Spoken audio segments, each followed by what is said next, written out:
इस लेसन में हम समराइज करेंगे प्राइस मैकेनिज्म के बारे में हमने अभी तक क्या क्या पढ़ा है। पहले तो हमें पता होना चाहिए कि प्राइस मैकेनिज्म है क्या। Price mechanism is a system where the forces of demand and supply determine the price of any commodity. हमने देखा कि डिमांड और सप्लाई के चेंज होने से किसी भी equilibrium price of any commodity को क्या फ़र्क पड़ता है। हमने इस पूरी डिस्कशन में पहले तो डिमांड कर्व को समझाया था। हमने समझाया था कि डिमांड कर्व क्या होता है, लॉ ऑफ डिमांड क्या होता है। हमने बताया था कि मूवमेंट अलोंग द कर्व किस तरीके से शो होती है, पी नॉट प्राइस हो, क्यू नॉट क्वांटिटी हो, और अगर प्राइस में चेंज आएगा तो क्वांटिटी में क्या चेंज आएगा। हमने देखा कि डिमांड के वक्त में जब मूवमेंट होगी तो एक इनवर्स रिलेशनशिप है between price and quantity demanded, और सप्लाई में हमने देखा कि there is a direct relationship between price and quantity demanded.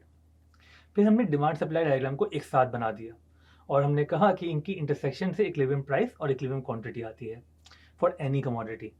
अगर गवर्नमेंट इंटरवीन नहीं कर रही और डिमांड सप्लाई पे ही छोड़ दिया है, मतलब मार्केट फोर्सेस के ऊपर ही छोड़ दिया है, तो उस वक्त आपको याद होना चाहिए कि किसी भी कमोडिटी को के महंगे होने के सिर्फ और सिर्फ दो ही रीज़न हो सकते हैं, या तो उसकी डिमांड बढ़ रही है या उसकी सप्लाई कम हो रही है।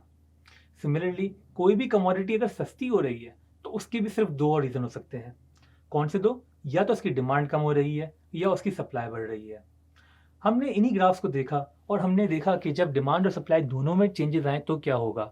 उसके लिए हमने एक टेबल बनाया था जिसमें हमने देखा कि डिमांड सप्लाई अगर दोनों चेंज हो रहे हैं तो जहाँ पे एक टकराव आ रहा है, मतलब कि डिमांड के बढ़ने से अगर प्राइस बढ़ रही है फॉर एग्जांपल, और सप्लाई के बढ़ने से प्राइस कम हो रही है, तो उन जगहों पे हमें पता चला कि net effect would depend on the intensity of shifts in these graphs.